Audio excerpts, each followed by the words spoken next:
Welcome to today's World Hydropower Tour. Hydropower generation is the world's oldest form of electricity generation, with the United States and the United Kingdom installing the first hydropower plants in the late 19th century. And hydropower has become the largest single source of renewable energy. At COP28, world leaders committed to trebling renewables of solar, wind and hydro by 2030, and the International Hydropower Association has set the target for its members to double hydro by 2050. But hydro with wind is also the most controversial form of renewable energy from an environmental and public perspective. And for the hydro industry, there has been much recent focus, especially in the OECD, to address these concerns and build sustainable hydro.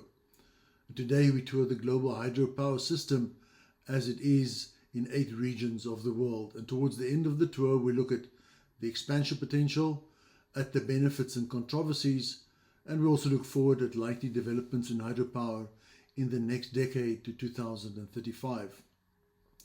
But to note, today's tour does not feature important pump storage hydro. That is featured in our upcoming electricity storage tour, which also includes battery electricity storage. Across the globe, there are 2,689 hydropower plants larger than 75 megawatts. And if small hydro is included, then the installation total is over 600,000 plants. And on our world map, each of the green dots is such a hydropower plant, and corresponding labels are for the major regions reliant on hydropower. And today our tour will visit Brazil. 32% of Brazil's primary energy comes from hydro.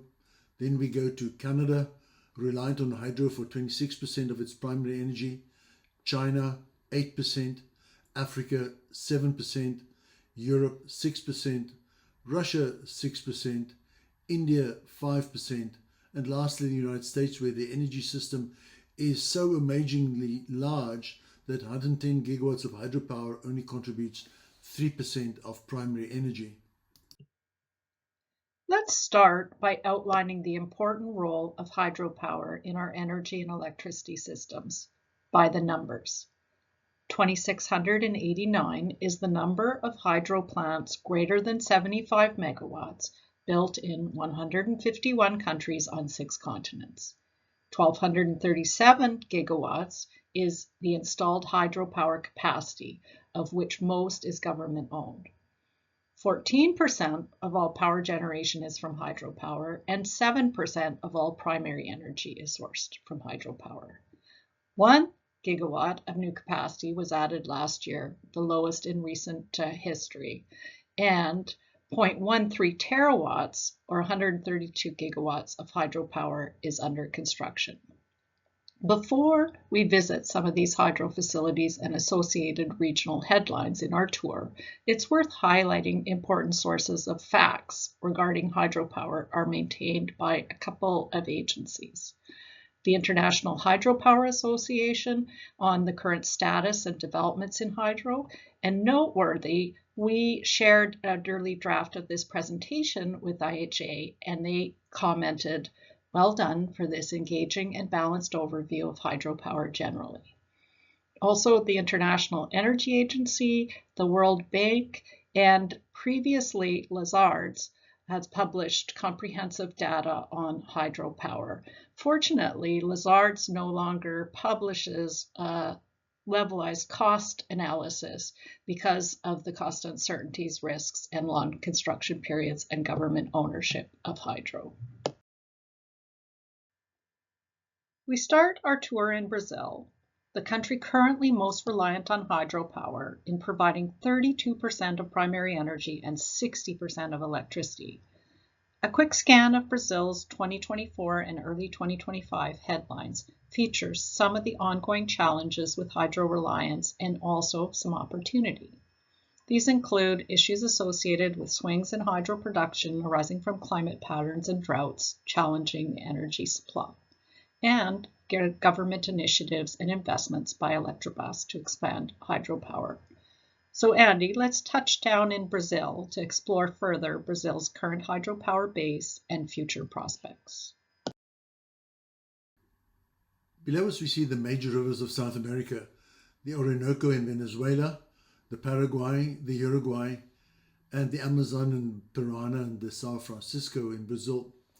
In Brazil, these rivers produce the water for Brazil's position as the third largest producer of hydropower in the world, generating over 110 gigawatts. And at each of the blue markers, we see the major hydropower plants in Brazil. Now, as per the headlines, Brazil has been badly affected by droughts in past years, which reduced the contribution of hydro to the lowest level ever. However, as we noted, 2025 is presenting as much more promising. In terms of new hydro, generally there have been more focus on the construction of a number of small and medium scale schemes in Brazil. Let's visit two: in the south, Itaipu, and in the north, Belo Monte. Itaipu is a large hydropower dam on the Parana River, located on the border between Brazil and Paraguay, just north of the Friendship Bridge. In terms of world hydro drivers, it is also among a number of installations that were conceived and built as important symbols of international cooperation in energy and in hydropower. And with a generating capacity of 14 gigawatts, 20 generators each provide 700 megawatts. A feature is that 10 generate at 50 Hz for Paraguay and 10 generate at 60 Hz for Brazil. But since the output of capacity of the Paraguayan generators far exceed the electricity demand in Paraguay, most of their production is again exported directly to the Brazilian side via HVDC lines 800 kilometers long, transmitting the electricity to Sao Paulo and Rio de Janeiro, where the terminal equipment converts the power back to 60 Hz. Below us we see the Belo Monte hydropower dam on the northern part of the Zangbo River in the state of Para. At 11,000 megawatts, it is the second largest hydropower plant in Brazil and the fourth largest in the world. And the dam's construction during the 2010s has raised significant environmental concerns. It is located in the Amazon rainforest, one of the world's most biodiverse regions. And these concerns include disrupted local ecosystems and altered water flows, impacting aquatic life and biodiversity. And the Belo Monte Dam has faced vehement opposition from indigenous communities and local residents, and many indigenous groups consider the project as a threat to their way of life and have protested against its constructions. These concerns, in addition to the environmental consequences, have drawn international criticism and led to legal battles. And as I noted earlier, currently Brazil is focused on adding small facilities with only 400 megawatts of hydro capacity under construction, and a further 1,200 megawatt has been licensed. In Canada, where I reside and have been directly involved in hydro facility development and operations, 26% of energy and 60% of electricity is currently provided by hydropower. In Canada, the power sector is defined by hydropower, yet hydropower has only been growing very slowly for the past 20 years, with market share actually declining, yet a recent new thrust to grow hydro exists. On the growth front, government-owned provincial hydro utilities and agencies such as Water Power Canada and Resources Canada all call for expansion of hydropower. Thus, the headlines profile hydro in focus, specifically concerning a role for expanded hydro, ongoing experience of droughts and climate change, and Hydro-Quebec remaining keen to expand hydropower. Andy, let's visit some of Canada's larger hydro facilities and see some of these expansion plans and potential. Canada is the world's fifth largest producer of hydropower, with a capacity of 83 gigawatts at 132 major plants. And below us we see the largest Canadian rivers for hydropower, the Churchill, the La Grande, the St. Lawrence, the Columbia and the Peace Rivers. And we also see at the blue markers the largest hydropower plants in Canada. Some of the provinces and territories such as British Columbia, Manitoba, Newfoundland and Labrador, Quebec and the Yukon produce over 90% of their electricity from hydro. and all of the dams with large reservoirs were completed before 1990, and since then most of the development has been run-of-river, both large and small. Canadian First Nations generally take a very critical view of existing and new hydropower. And in Canada, recent efforts have focused on more substantial and sustainable development and engaging in creating benefit agreements with First Nations. Let's visit 3 Canadian power plants: Robert Bourassa, Site C, and Churchill Falls. We start in the eastern part of Canada at Robert Bourassa, which is a hydropower station on the Grand River that is part of Hydro-Quebec's James Bay development, owned and operated by Hydro-Quebec. The station is Canada's largest hydropower station and can generate 5,600 megawatts at its 16 units. And at 137 meters underground, it is the world's largest underground power station. And the project's 53-story dam was constructed in James Bay, and its iconic spillway channels water down 10 gigantic concrete steps, each step the size of 2 football fields. This design, nicknamed the Giant's Staircase, slows the water and prevents erosion. Next, we travel to the west of Canada, and below us we see Site C, a hydropower dam on the Peace River in British Columbia. It is the 3rd dam and hydropower generating station on the Peace River after Peace Canyon Dam and the Peace River Generating Station, and it will generate 1,100 megawatts of electricity. Construction already began way back in 2015, and recently it has reached key milestones. The first generating unit is operational, reservoir filling has commenced, and the project remains on schedule for completion by the fall of 2025, with all 6 units in service.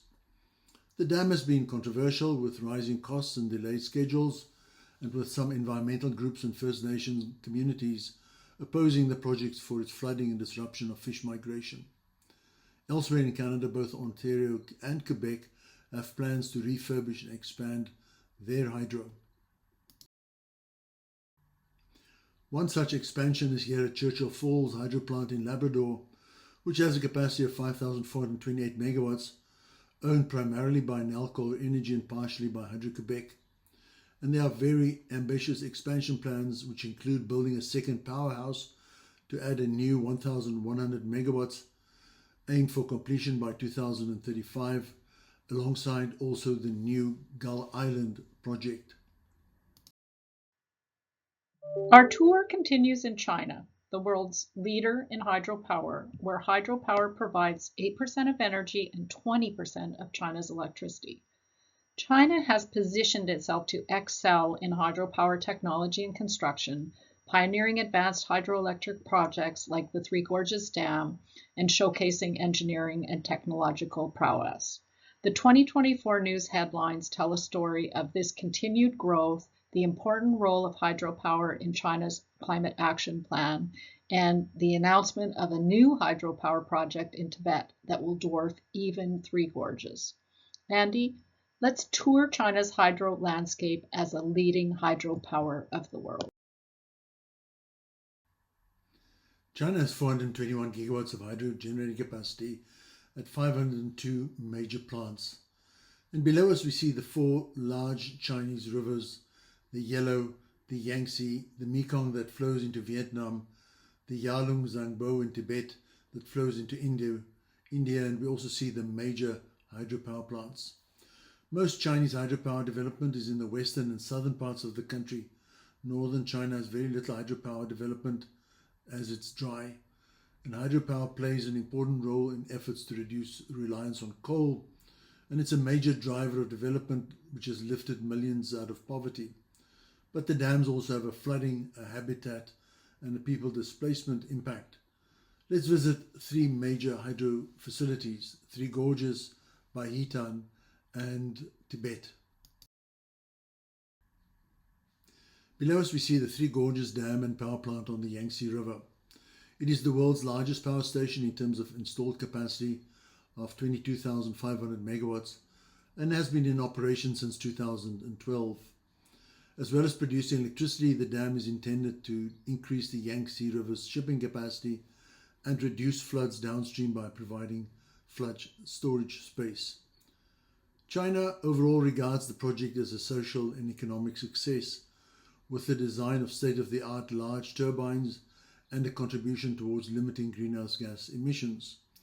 However, the dam flooded archaeological and cultural sites, displaced some 1.3 million people, submerged 13 cities and 140 towns, and caused significant ecological changes, including an increased risk of landslides.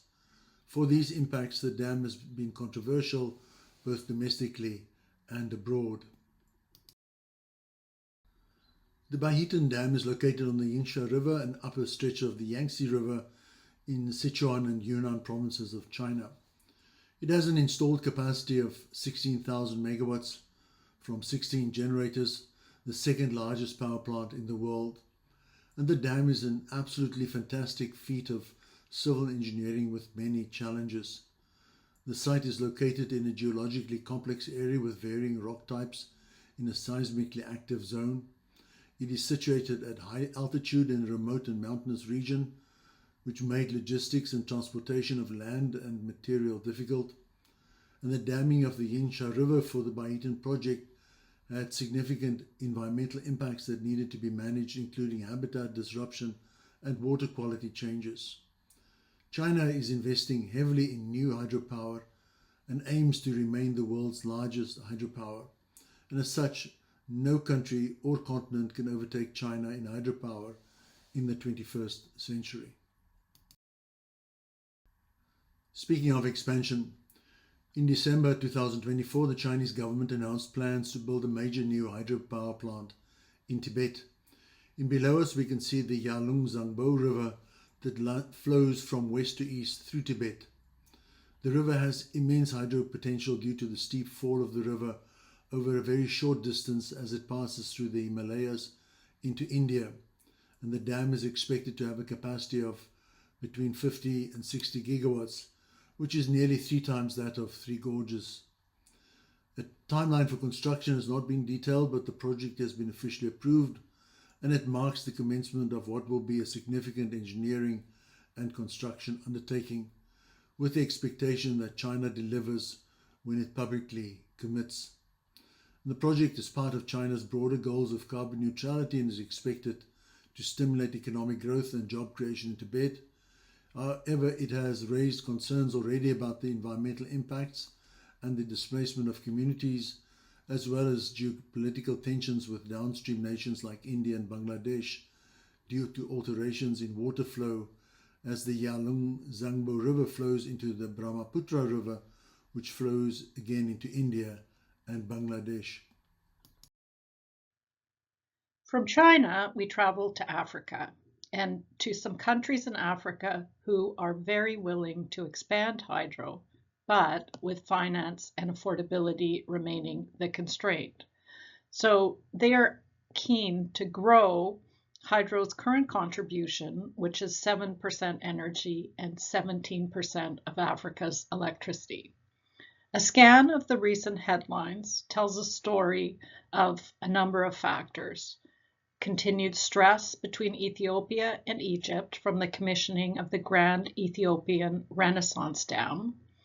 Many African countries, including Zambia, Zimbabwe, Congo, Brazzaville, Mozambique, Angola, and the DRC, seeking to expand hydropower, and a number of them sponsored by China. And the World Bank, after abandoning Inga, again showing an interest. Andy, let's visit some of the hydro facilities and see some of the opportunities and challenges that underlie hydro development in Africa, including China's significant role. Africa has 42 gigawatts of hydropower installed at 90 major plants and many more smaller plants. And below us we see the Nile and the Niger and the Senegal and the Congo and the Zambezi rivers supporting most hydropower in Africa. And we also see the major African hydropower plants. Ethiopia, the Democratic Republic of the Congo, Egypt, Mozambique, Zambia, Zimbabwe, Angola, Cameroon, Burundi rely most on hydropower. And China's role in hydropower development is also extremely important in sub-Saharan Africa, where it is expected to be involved in nearly 70% of new hydro capacity being added.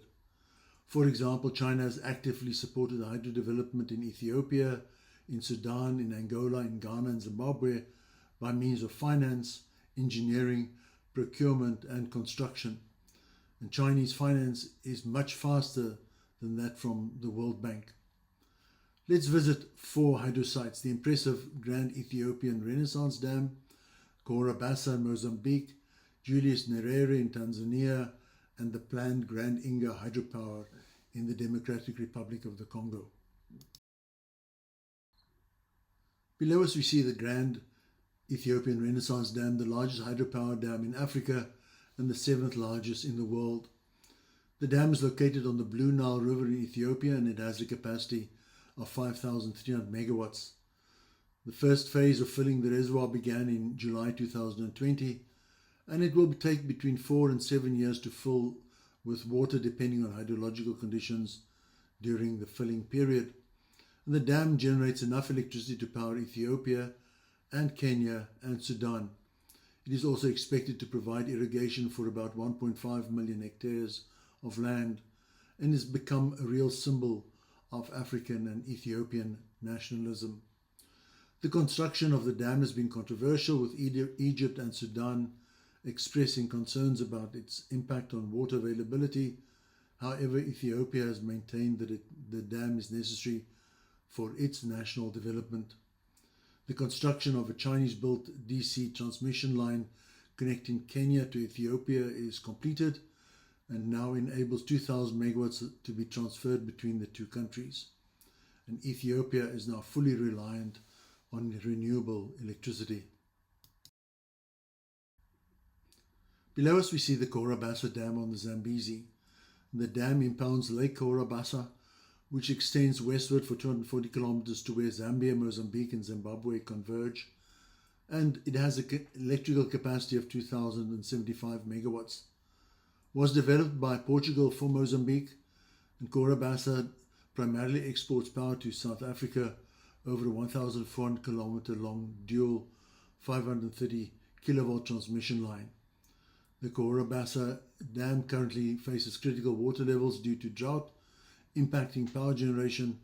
Simultaneously, a major refurbishment project is underway to modernize the dam's infrastructure and extend its operational lifespan, ensuring long-term energy security for the Southern African region. Here in Tanzania, we see the Julius Nyerere hydropower plant on the Rufiji River near the border with Burundi, with a capacity of 2,115 megawatts and owned by Tanzania Electric Supply Company. Construction began back in 2019 with first power in 2024, and it now serves as a major contributor to Tanzania's economic development. And I suspect Tanzania can phase out its coal-fired power generation soon. The Congo River of Central Equatorial Africa has vast potential at Inga in the Democratic Republic of the Congo. The Congo River is the Amazon of Africa and collects water from rainfall in the whole equatorial basin. And Grand Inga is a very ambitious proposal to eventually generate 42,000 megawatts of hydropower. And below us we see a satellite picture of the Congo on the right and a schematic of the project on the left. We see the existing Inga 1, we see the existing Inga 2, we see planned Inga 3 of 11 gigawatts, and we see the location of Grand Inga of 40 gigawatts with power supply to Southern Africa and or Europe. And this, in my view, is the most complex international energy project ever. After engagement by the government of the DRC with Fortescue of Australia, with the South African government, with Spain, with China, on restarting Inga work, the World Bank in November last year issued a fact sheet to confirm that it is in discussions with the government about Inga 3. Only time will tell. We now move north from Africa to Europe, where hydropower has a solid base in some notable European countries, yet growth is effectively stalled. Across Europe, hydropower provides 6% of energy and 15% of electricity. Recent news headlines tell a story of Europe exploring a role of hydro amid stalled growth and in light of weather patterns. Hydro development tied to aluminum production from the green certification of European aluminum, and the push in Europe for more pump storage. Andy, let's look at hydropower in Europe. Europe has 259 gigawatts of installed hydropower at 600 major plants on many lakes and the Danube and the Rhine and the Drava, the Rhone and the Dnieper rivers, and also many other smaller rivers. There are no large hydropower plants in Europe. In fact, not a single European hydropower plant ranks in the top 70 large hydropower plants in the world. In Europe, there's a very mature fleet of hydropower stations. Their average age is 45 years. They were built at a time when it was politically and financially easier to build massive dams at water bodies. The countries with significant hydropower are Norway with 34 gigawatts, Turkey with 33, France with 26, Italy with 23 gigawatts, and Spain with 20 gigawatts. New recent hydropower additions were mainly in Turkey and Norway due to public opposition to more areas, often in protected areas, being flooded. Overall, there are 280 very small hydro stations under construction in Europe. And Europe is now extremely focused on pump storage hydro, given how far behind it is in battery storage. Let's visit the Rhine River, Kveldal in Norway, Kakhovka in Ukraine, and the Yusufeli Dam in Turkey.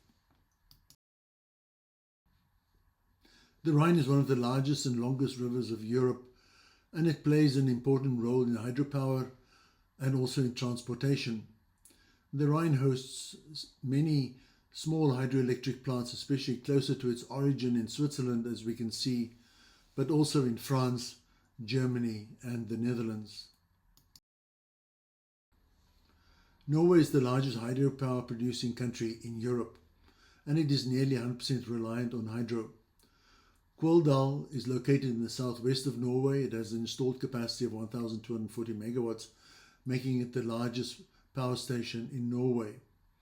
But importantly, Statnett of Norway and National Grid of the UK have connected Norway to the UK via the North Sea Link cable from this hydro plant, Kveldal, all the way to Blythe in the UK. And that North Sea Link is currently the world's longest subsea connector.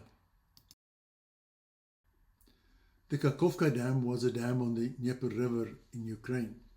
The primary purpose of the dam were hydropower generation, irrigation and navigation, and the deep water channel created by the downstream flow allowed shipping up and down the river.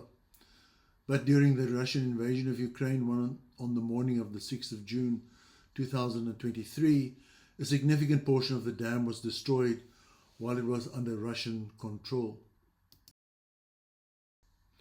And here on the left, we can clearly see the before picture and the after picture on the right as the wall was destroyed.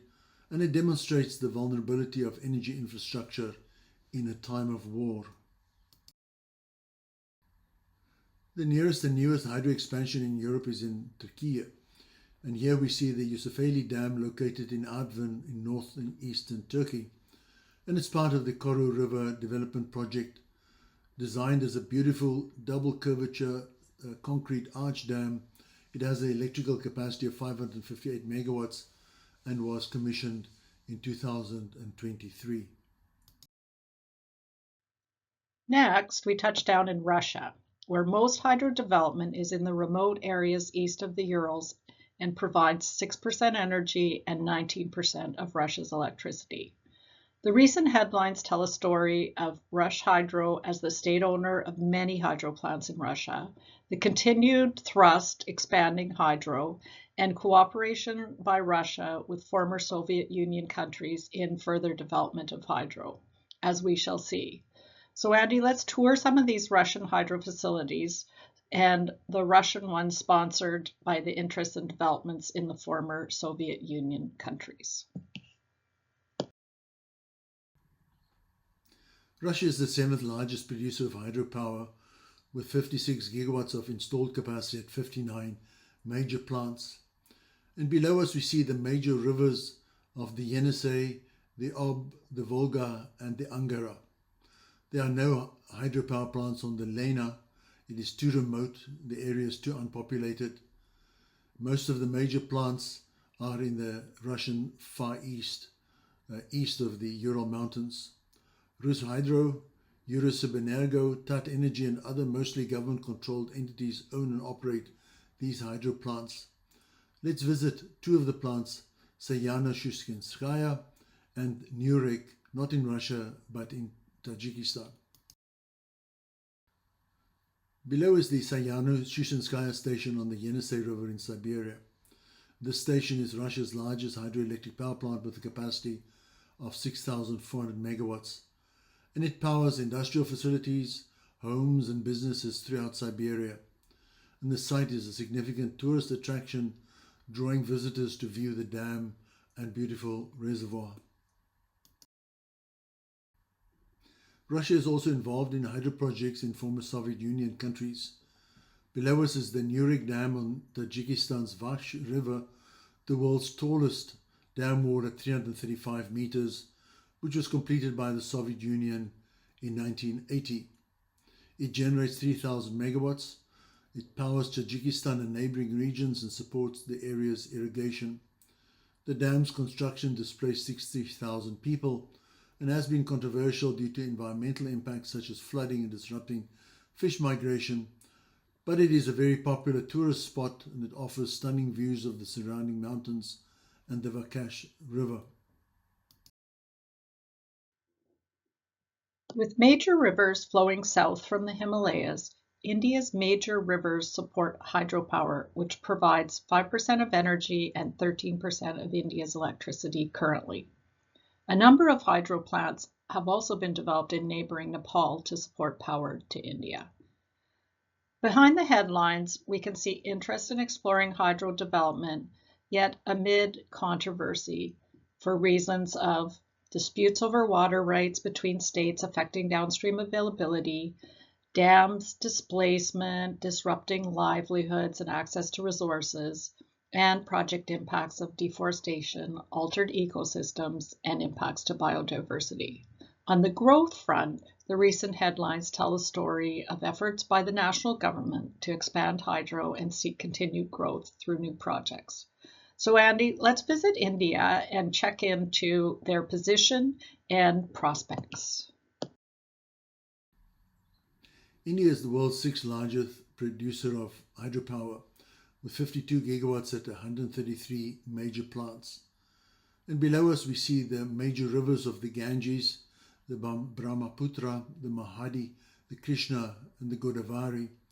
And we also see the largest of the 133 major hydropower plants in the country.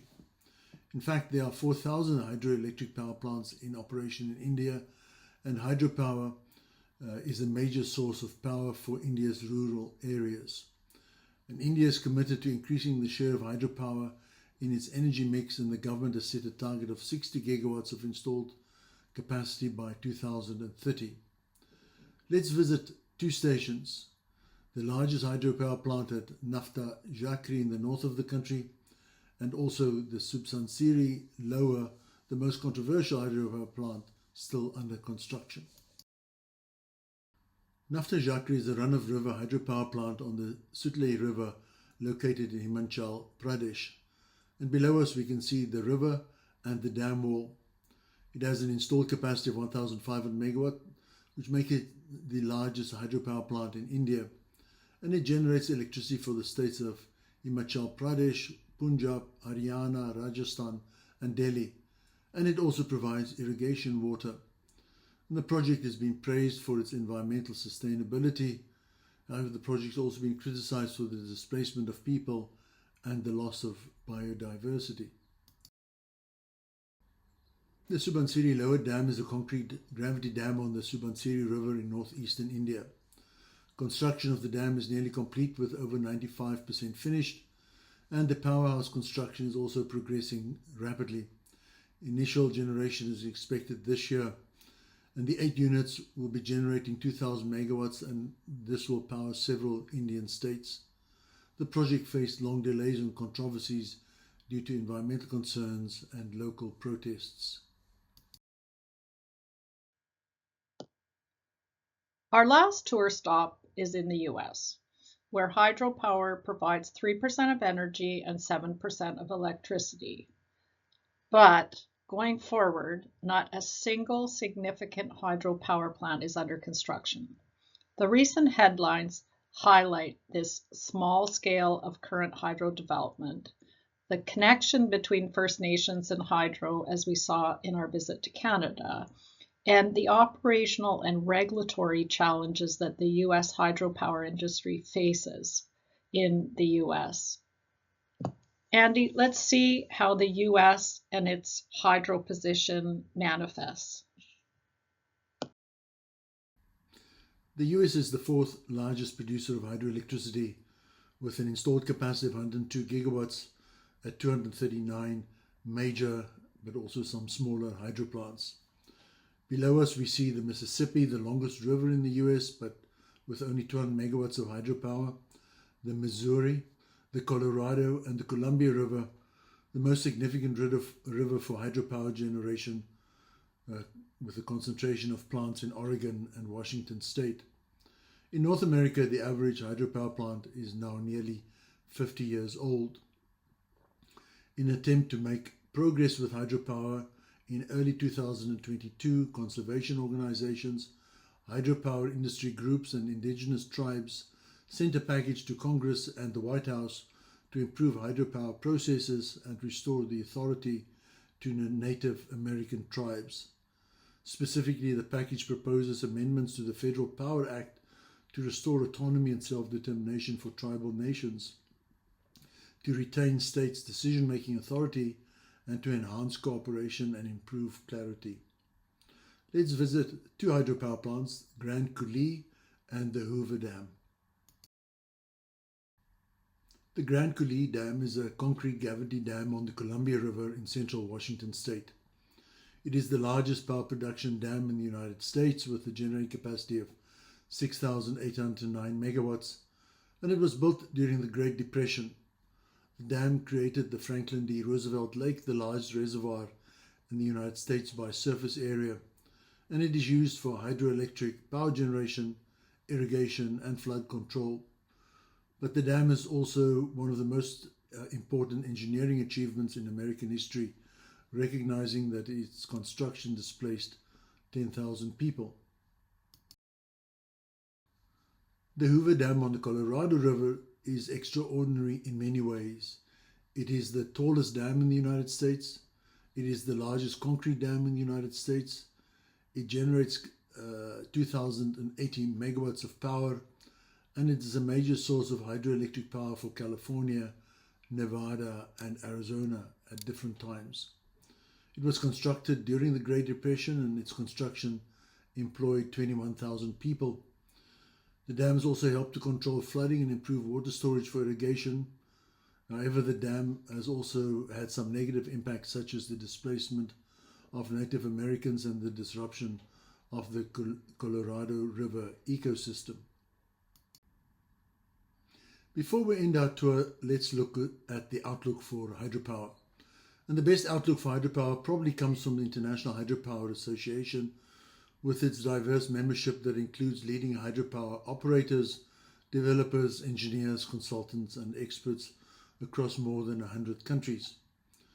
And on screen we can see the installed, the in development, and the future potential for hydropower by region. And it is clear that East Asia and the Pacific dominates. That means China. Looking back, the hydropower sector was delivering about 35 gigawatts per year in the mid-2010s, but that has slowed down since then, and to double hydro capacity in the next 25 years requires 50 gigawatts of capacity to be added every year. Projects that are currently pending approval can be expected to come on stream between 2030 and 2035. And those that are seeking to advance face economic challenges, including high initial capital outlay, long payback periods, and complex financing, heightening the cost and schedule risks. Despite these hurdles, they offer very significant financial benefits, such as low operating costs and the very long life of the concrete structures. However, limited access to capital in developing countries can stymie such initiatives. Let's revisit the requirement to double hydro capacity by 2050 and the context and the forces of advocacy for and opposition to hydropower.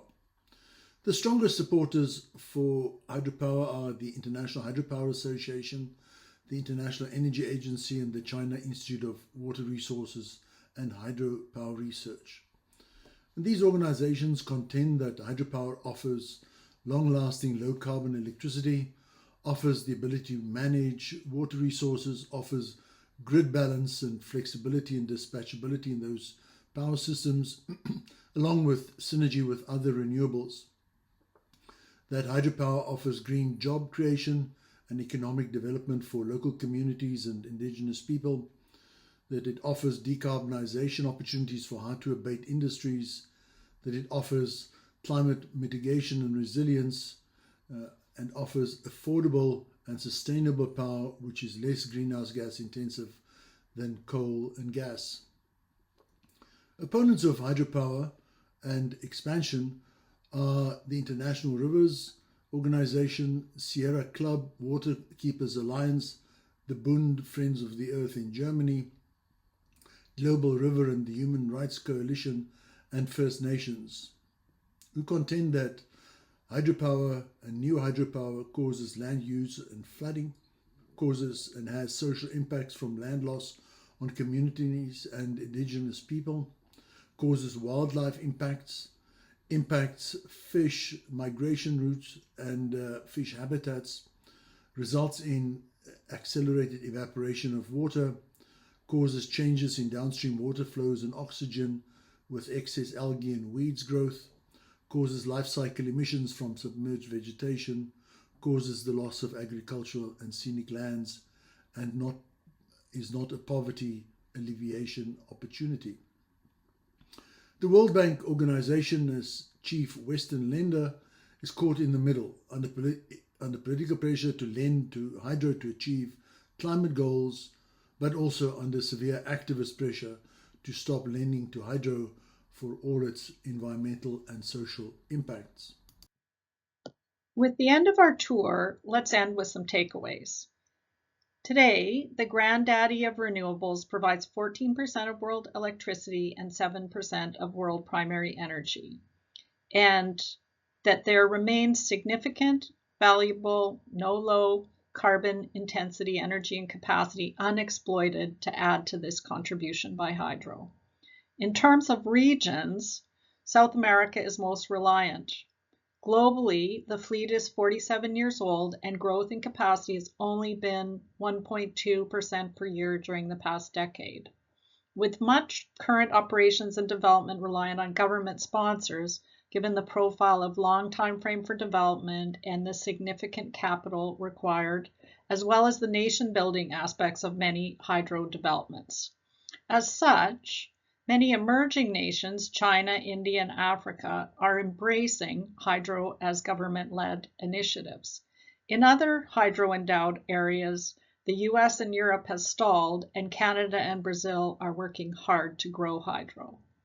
So, looking forward to the balance of the decade and into the next, we foresee that capacity that is added will be mainly in China and Africa, with much remaining untapped with potential elsewhere and nowhere near meeting the 50 gigawatt hours per year needed of new capacity.